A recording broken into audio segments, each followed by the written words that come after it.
The first building to go was the mill.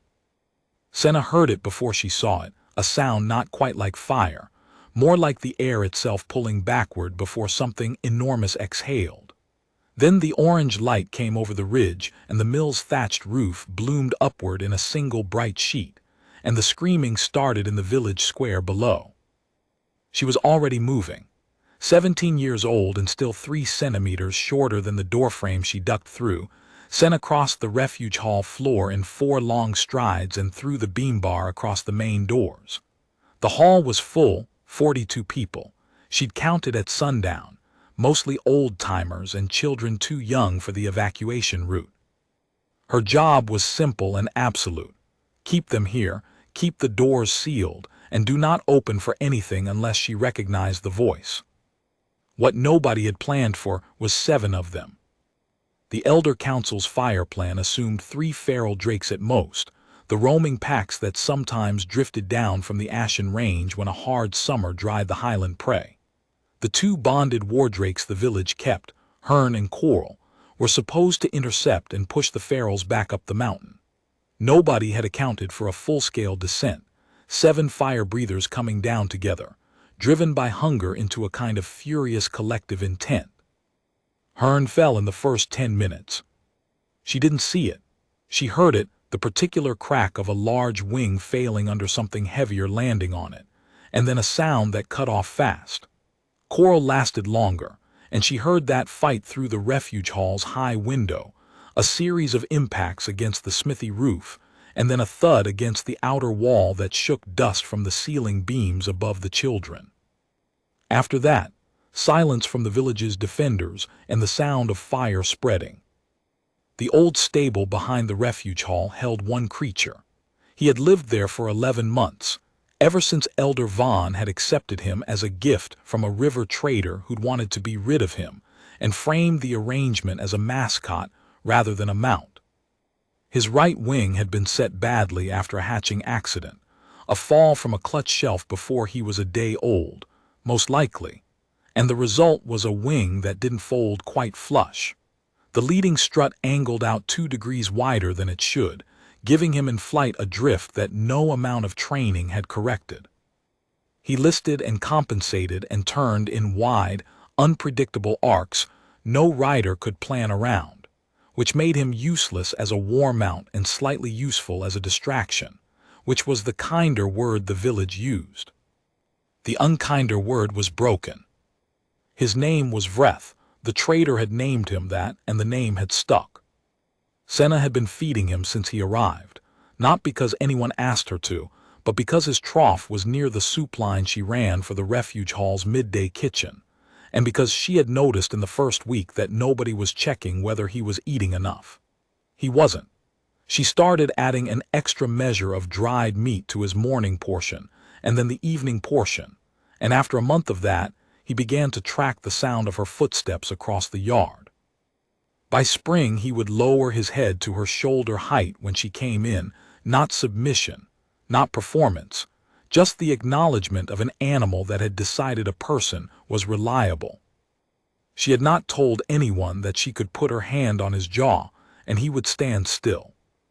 The refuge hall window showed her the square, 2 buildings alight, shadows moving at the far end of the main road, and no sign of anyone who was going to be any help in the next 5 minutes.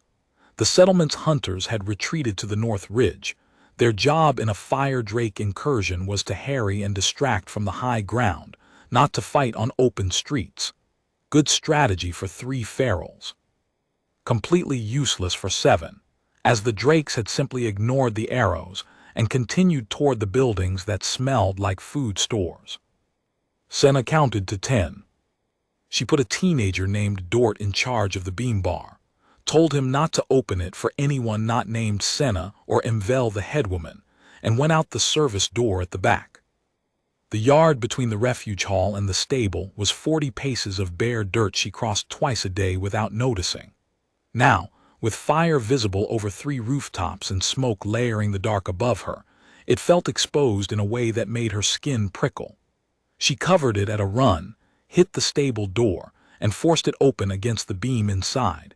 She'd rigged the beam herself last autumn, when one of the village dogs kept getting in and harassing him. Vreth was standing, not cowering, not pressed into the corner, standing in the center of the stable with his head up, and his nostrils working the smoke-heavy air with the intent focus of a creature trying to understand something very large. The misaligned wing was held out slightly from his body, its edge catching the orange light from the roof slats, as if he was already testing the air. "I know," she said. She was breathing hard from the run, but she kept her voice flat. "I know what it is." He looked at her. His eyes in firelight were deep amber, the same color as cooling embers. "I need to know if you'll fly," she said. Not a question she had any right to ask. She knew what his flight looked like, the drift no one could correct, the arcs too wide for formation work, the landing approaches that required 2 corrections before his feet touched ground. Useless. Unreliable. She unlatched the tether and stepped back. Vreth moved to the door without her leading him. He pushed it open with his shoulder. He'd learned that trick in the 3rd week, and stepped into the yard and opened his wings. The right one caught the light wrong, its leading strut jutting the 2 degrees off that it always had, and the whole wing shadowed wide and a little lopsided against the burning sky. He looked exactly like what everyone called him. She heard the drake before she saw it. One of the ferals had turned down the south lane and was coming low along the rooftops, drawn by the smell or the sound, or simply working a pattern through the settlement. It was larger than Vreth by a 1/3, red-scaled and lean in the way feral mountain drakes were lean, with the burnt-looking chest plates that came from a lifetime of breathing their own fire at close quarters. It saw Vreth the same moment Vreth saw it. What happened next was not what Senna expected, because she had expected something like a fight in the way she'd imagined a fight, 2 creatures meeting force with force, circling, striking. Instead, Vreth simply launched. He came off the ground at an angle that a straight-winged drake would never have chosen, the misaligned wing pulling him into a banking turn immediately, and the feral had already committed to the counter-intercept when Vreth's arc carried him sideways out of it.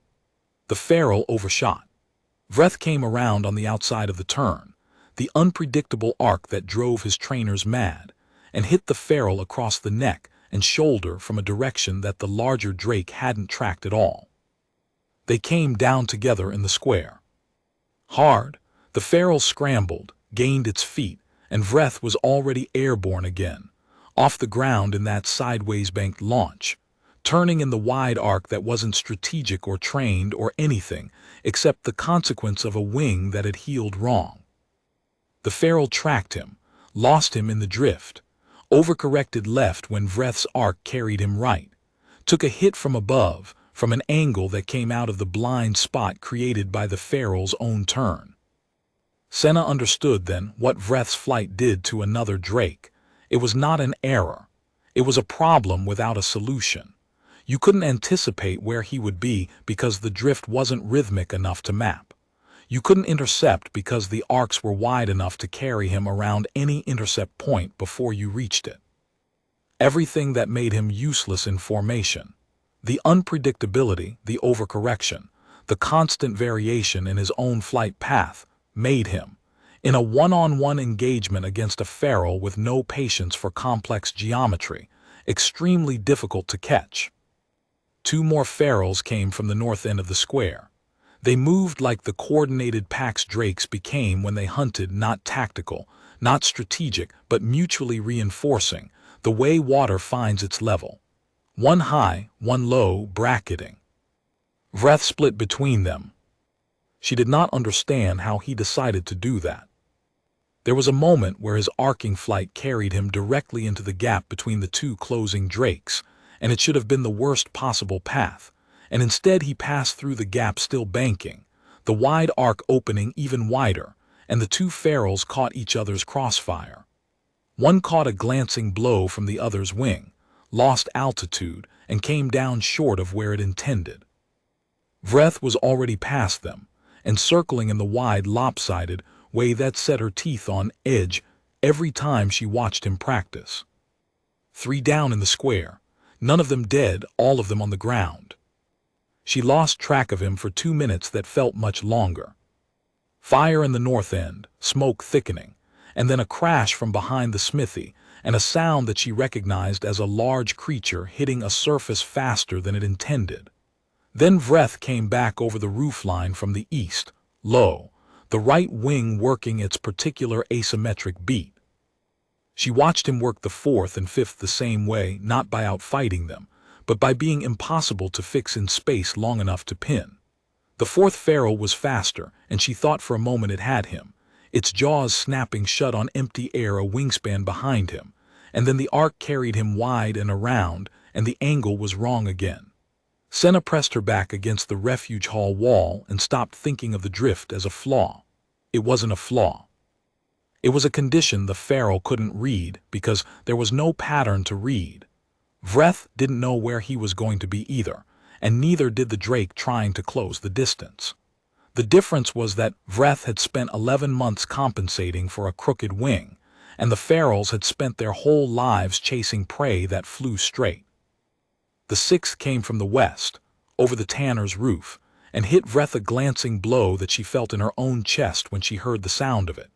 He went down hard, bounced off the granary eave, and hit the square flagstones on his feet in a landing that looked nothing like a landing and was one anyway. The scorch on his neck lit up orange in the firelight for a moment, and then he was airborne again. By the time the sky over the village was quiet, the ferrules had taken the path of least resistance that wild creatures always eventually took when a situation became more difficult than expected. The mountain was behind them. The prey was fighting back in a way that didn't make sense. They went. Senna counted 6 retreating shapes against the smoke-pale sky before she stopped counting. She found Vreth near the old well at the center of the square, standing in the way he stood when he was tired, weight shifted to the left, right wing low, breathing in the deliberate measured rhythm that was his version of stillness. There were burns along the right side of his neck, not deep, the kind of glancing scorch that happened when you flew through someone else's fire plume at close range. His right forefoot had a split claw from the landing in the square, nothing that would keep him down, nothing he wouldn't carry for a few weeks and then forget. She put her hand on his jaw. He stood still. Elder Vaughn came through the smoke at some point, with 2 of the other council members, and stopped at the edge of the square and looked at what was in it. He looked at the 6 shapes still visible on the mountain ridge above the village, growing smaller. He looked at the 3 drakes grounded in the square, all of them alive, none of them moving with any particular urgency toward the village that had just decided to be more trouble than they needed. He looked at Vreth. He looked at Senna. She didn't say anything. There was nothing to say that the square hadn't already said more plainly. She was standing in the middle of the village with her hand on the jaw of a drake who had just done something that the Elder Council's best tactical planning had failed to account for, and the burns on his neck were still smoking slightly, and the fire at the mill was down to embers, because Dort had been sensible enough to get the water chain going once the drakes pulled back. The elder opened his mouth, closed it. "The burns need salve," Senna said. "I have some in the refuge-hall kit. I'll need more water from the pump." She looked at the council members. "Someone bring the water," she said.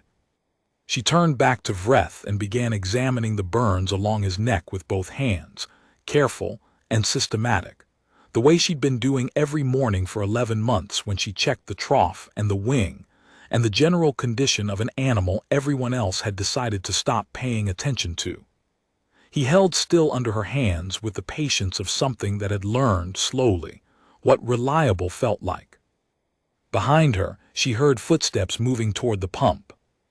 The village square smelled of smoke and scorched stone, and the sharp mineral scent that fire drakes left on the air after a fight. The 42 people in the refuge hall were waiting for the beam bar to lift. They would come out into a square that looked nothing like the one they'd left at sundown, and some would find their homes damaged and some would not, and all of it would take weeks to sort. Senna pressed a thumb gently against the edge of one burn to check the depth.